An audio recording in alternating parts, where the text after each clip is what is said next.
We're recommissioning a 1986 Suzuki Katana that hasn't been started for 31 years. The bike was donated to us by Ruaidhri, So do I get my kit off? who is a subscriber. So what would you like to see with the Katana then? I'd like to see it back on the road. Sadly, Ruaidhri passed away recently, but that makes us more determined to get the bike on the road in Rory's honour.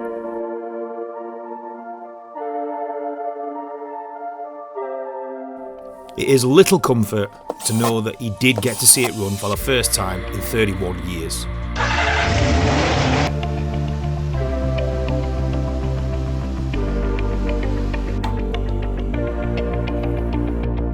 I attacked the worst parts of the frame with the rotary wire brush and then covered it up with a little bit of gold hammerite. We did the same with the stand.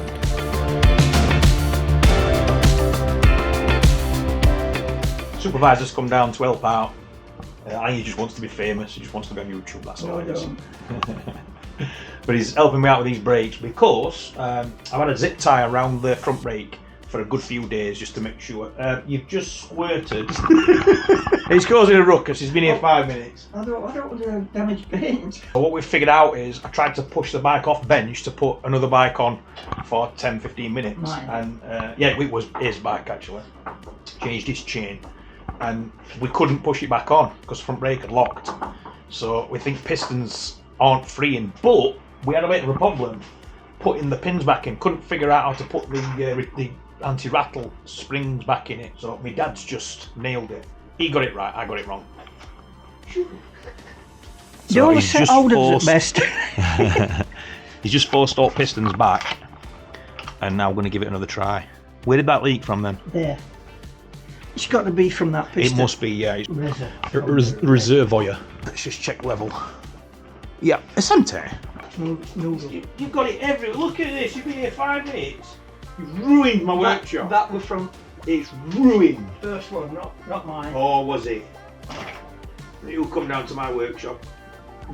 Throwing your juice everywhere, Dad. Sorry, them days have gone. Sorry. My dad's been in my workshop for 5 minutes and he's shooting his juice everywhere.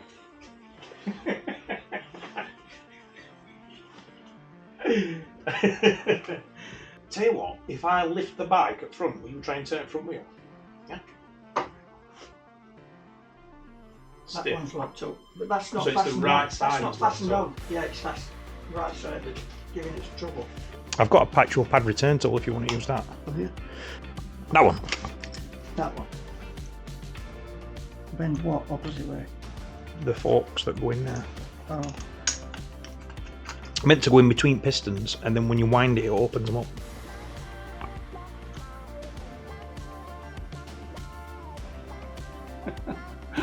Don't you go shooting your juice all over my workshop, Dad? Again.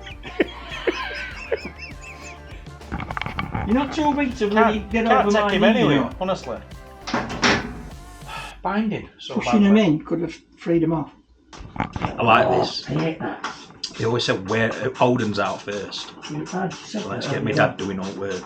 Before you went live, I said it. Said the exact words. Yeah, well, if it's not on camera, it didn't happen. It did because I was there. Well, prove it. Definitely will need bumping up. You've got to pump it up. Oh, it didn't take many pumps. Another master cylinder for clutch. Have you got a Brembo one? Yeah. Oh, he has. You've got a fake one, haven't you? A Bimbo. I've actually got two. It's got a fake one. It says Bimbo on it. So we might be able to steal his clutch master cylinder. So then we don't need to rebuild this one. And it's technically an improvement because it says Brembo on it, even though it's not really Brembo. For legal reasons, it's not Brembo. If it works, use it. Use it, yeah. Might as well. Especially when it's free. That should be now a little bit of fluid in there. Fluid. We're going to wear other fluid now. Oh, do you know? Is there? Yep. Right. And Well, we have a lever again now. There you go. Rolling free. Sorted. a few miles up clock and it'll sort that out. Yeah, once he's had a few heat cycles through brake. Right, we've got the front brake mass cylinder, well, the front brake bled up, and we've put a zip tie on lever. We're just going to leave that overnight, and that lets any little tiny air bubbles come up through lines and pop out the top of it into the reservoir. Oh, put top on. Yeah, I'll just rest it on there. Right, I've got to thank a few people, because since the last video came out and the announcement of the sad demise of Ruaidhri, I've been amazed by the outreach of people wishing his family the best and offering donations. Thank you to everybody who's bought us a coffee. That really does mean a lot. And it was within hours of that video going up that those coffees came in. So really, really appreciate that. And I want to thank everybody who bought us a coffee personally. So it's Keith, Russ, George and Anthony. Really appreciate you. If you buy us a coffee, don't forget to leave us your name, and then I can always mention you on the videos. But appreciate everybody who's donated. So Rick, one of our subscribers, he's been in touch and he says he's got a big pile of parts for us. I'm out on my delivery round today, and I'm not far away. I'm actually collecting like about 5 miles away. So I'm going to nip in and see Rick and pick up these parts. I'm just about to pull up. Let's see what he's got for us. Right, so I've come down to see Rick. So this is Rick. All right, Rick. And here we go. So we've got a set of wheels. We've got, it's like a top fairing mount there, swing arm, and some forks. And look at them forks. They are delicious. So looking forward to getting them fitted. But Rick, you're an absolute superstar, mate. No problem. I really appreciate it. I'm only too happy to do it. Least I can do. Excellent. Really appreciate it, mate. Really Thank you proud. so much. Yeah. Let's get these thrown on board. So we've got a bit of a dilemma now, and that is that my dad, bless him, he came down when he's got the wire brush in his hand, and he decided he wanted to wire brush all the casing on the side. Obviously, got to the end of it. Oh yeah, that looks a lot better. Wire brushed. Just wants a bit of paint now, but it kind of destroyed the idea that I'd got for this bike with the patina that it had before.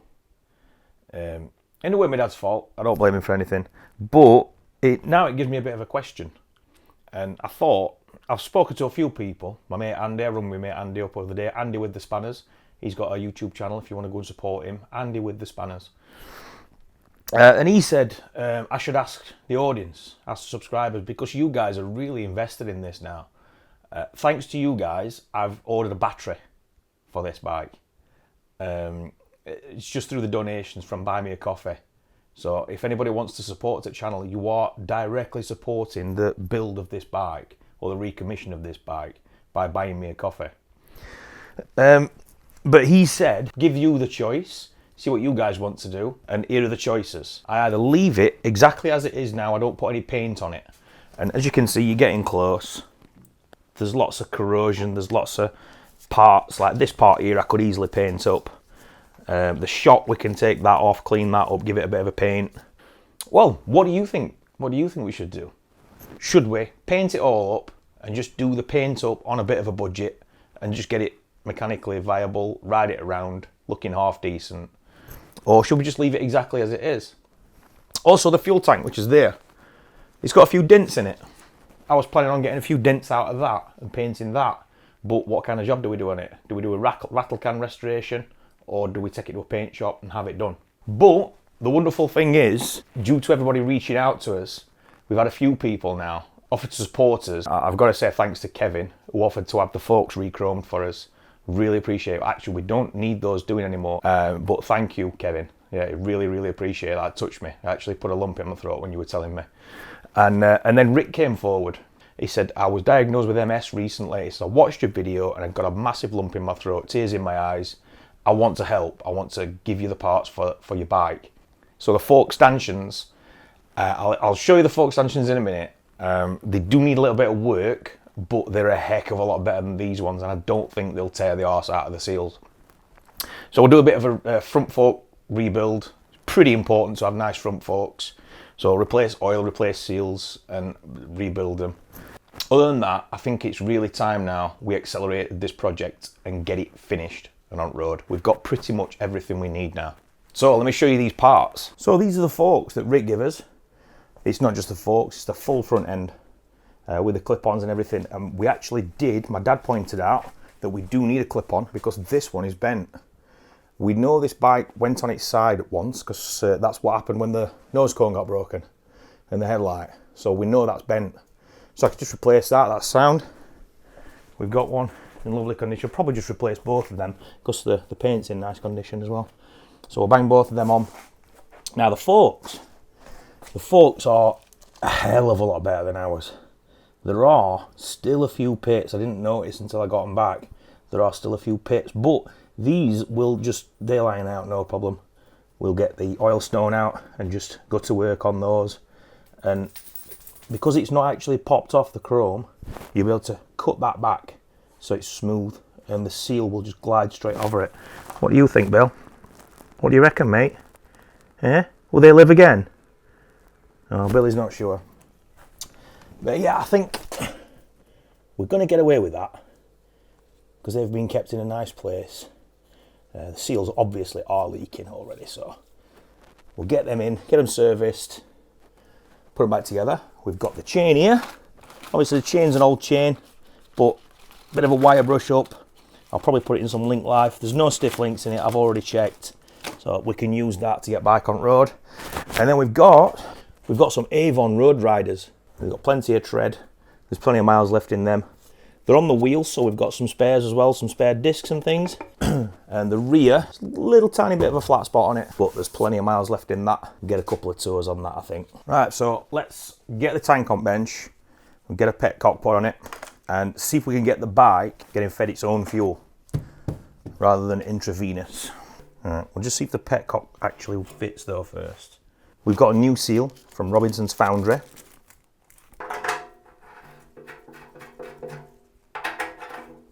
And a couple of bolts.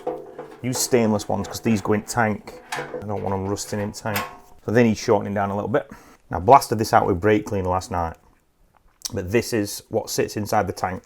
And this is what gives you two different levels. And then what you've got is, you've got your normal level, which is anywhere around here. And then you've got your reserve level. So when it gets down to this, obviously below the little pipe that's sat in there, that's feeding your main fuel, and then it'll get to your reserve level. So your engine cuts out, and then you switch it round to reserve, and it uses the rest of the fuel in there. So that's my seal, or O-ring should I say. Just need a little bit of lube, get a bit of oil on it. Ugh, got that everywhere. So a little bit on your finger.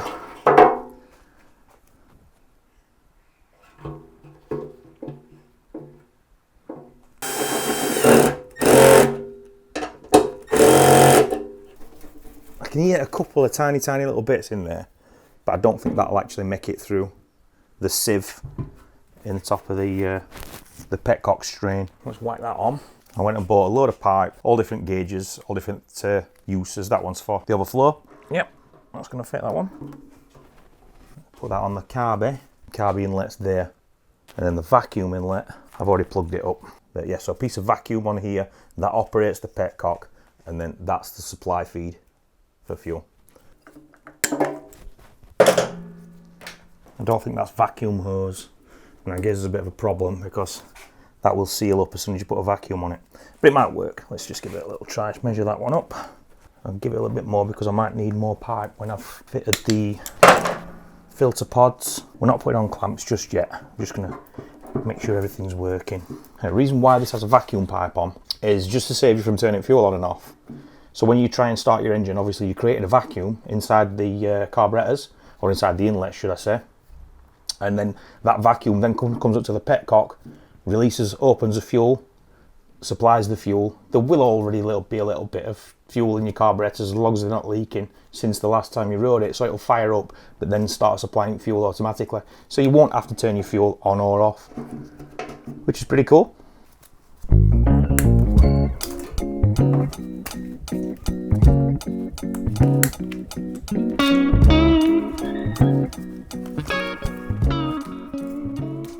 So these pod filters, I know they're only cheap and cheerful, but like I say, we're on a low budget. So one for that side, one for that side. 2 for the other side. I know these are going to need jetting for the carbs, but we're not going to be doing that just yet. What I'll do, I'll run it up, take it for a few rides after it's MOT'd, and then check the plugs and see how it's running. We're going to balance the carbs though.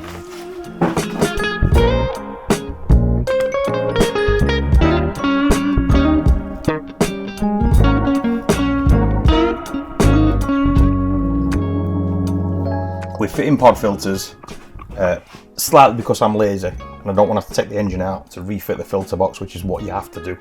So screw that. It's just not happening.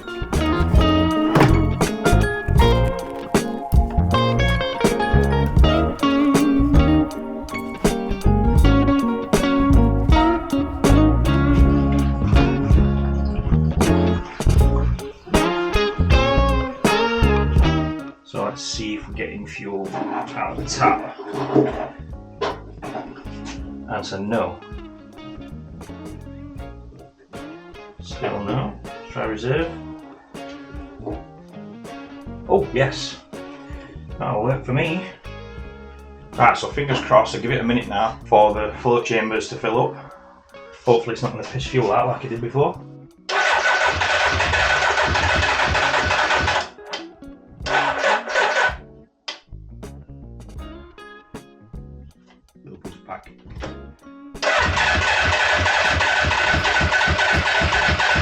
The switch for the choke is operated by a panel that's not fitted, so we decided to use some forceps just to hold the choke on.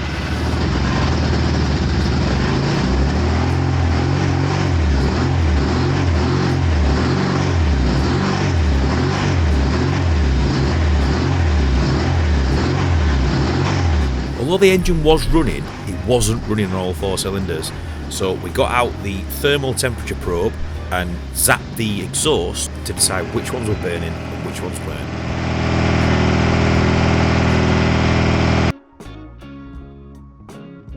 And so I wonder if there's a coil pack going down on this. Could be a coil pack going down on it because the 2 cylinders have gone down, they're still firing. Or maybe I've got the order mixed up because they do kind of cross over themselves, these. So I'll probably swap these the 2 end leads over and see if it runs any better. See if it runs at all.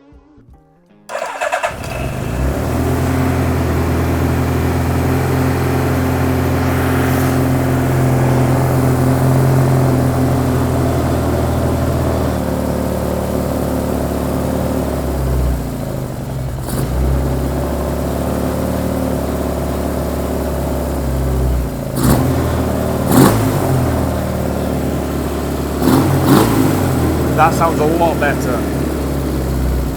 It's not fueling right, definitely not. Kind of knew that going in. Ooh, that sounds good. Ah, it's just cut the power for some reason.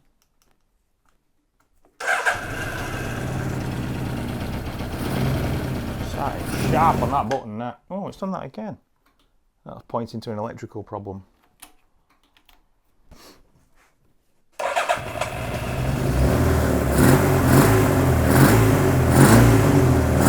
That's definitely on 4 now. So the numbers on the leads were back to front. It had a 1 on that side and a 4 on this side, or vice versa, and it was wrong. So it was 1, 2, 3, 4, but it wasn't. It was 4, 2, 3, 1. That's running 10 times better now. Let's get it charging. Noco Boost. Link in description. Just listen to how smoothly this thing runs. So sweet. It's very rich. Not that you can see much. But, fortunately, Super Dave's turned up and fetched us a Bimbo. Bimbo. Oh, a Bimbo, yeah, Bimbo. That's what it says. It does not, under any circumstances, say Brembo Racing on that clutch master cylinder. Clutch master cylinder, reservoir. How much for that, Dad? 27.95. 27 and change. Absolute bargain. And it has worked in past, so we know it works because we had it on Dad's VFR. So we're gonna get a clutch going on this old bike. A crutch. Crutch. And he's also turned up with oil stone. So he's going to attack these and get these little tiny marks out of it.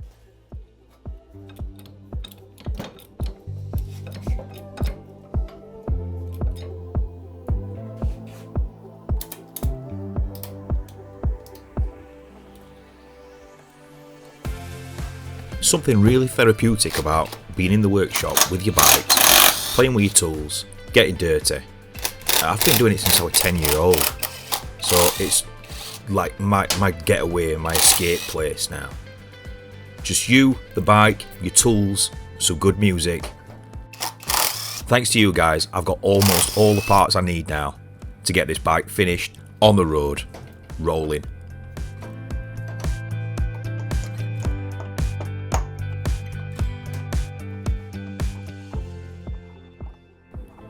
Sometimes I get a little bit carried away. And ignite your bones. Now it's time to fix you.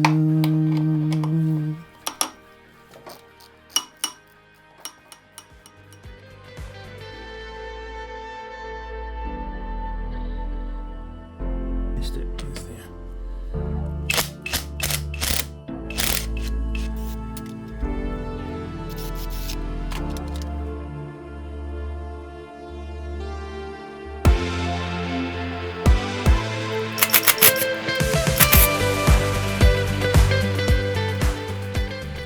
So the oil stone is like a really precise sanding block. You apply oil to the stanchion and then rub the stone up and down it and you'll get a really flat surface, taking away all the high spots. But with the stone being so fine, it won't damage the chrome surface.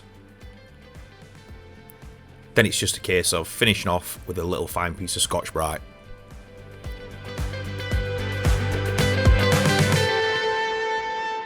So now, although you can still see a few marks, you can't feel anything at all. It's completely smooth.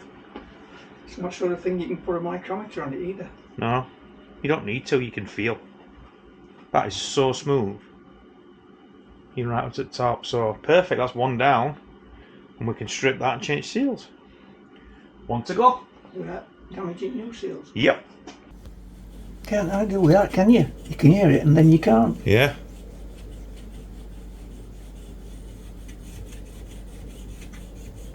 It's like clay barring, isn't it, for the old school.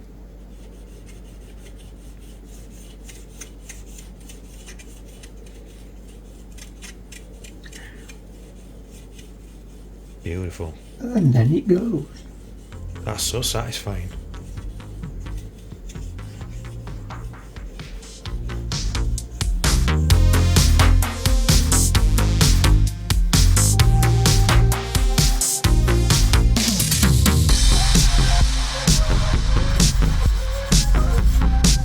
Posty's been. So that's the clutch repair kit and the rear brake repair kit.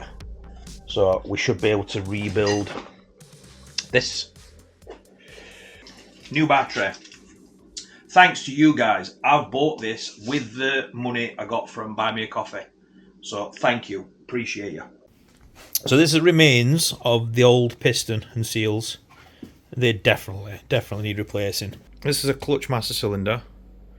And if you look at the bottom of there's a spring. It won't focus. Jammed, it's red rusty and it's jammed. And it's absolutely jammed in there. Yeah. Look at that.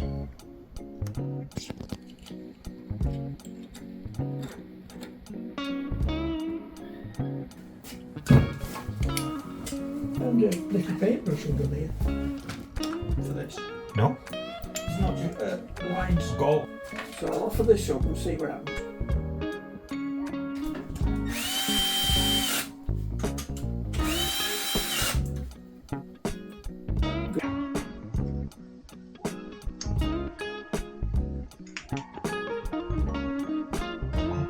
Yeah, that's enough. I'm just chasing it about and it's not coming out. Yeah, that should be alright now. So just a quick blast out with. Yeah. frames of it. Never. Oh, bugger.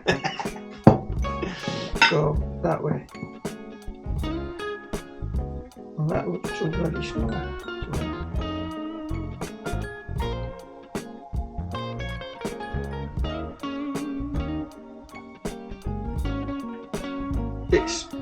It's a non-return valve, that brass here.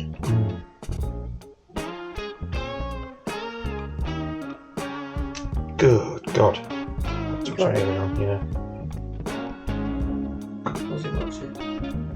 Yeah, let's go down. Is that how you do it? Yeah.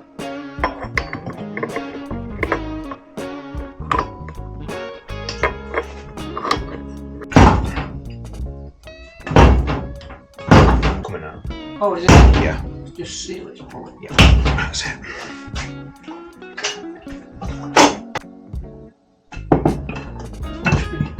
They're them two washers. Wave washers. 3 washers.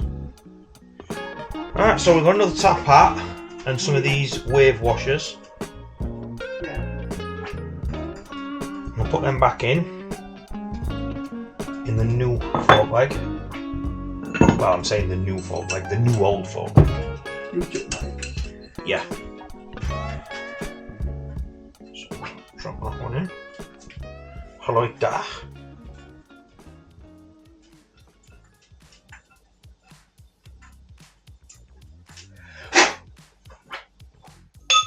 Oh, I've dropped it in oil again.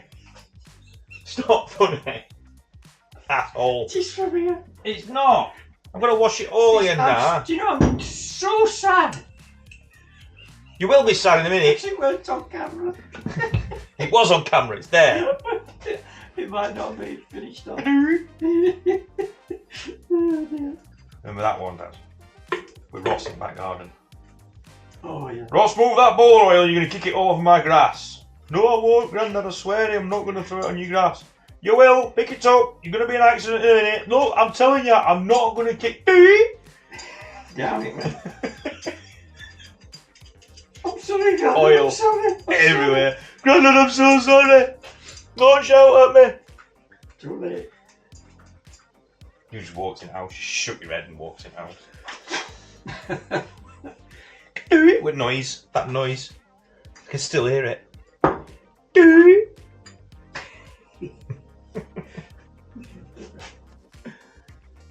Pick that oil up, Ross. Pushed it on. It must have been a mile and a half. And it were all uphill, weren't it?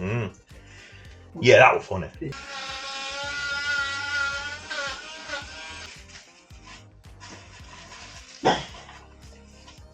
You could say I've got dremelitis. Oh yeah. Not worse than that. Is it a screaming case? No, that's what I want to do to help with that. They'll be shut anyway, aren't they? Yeah, shuts them. All day, all night, Mary Ann, down by the seaside, sifting sand.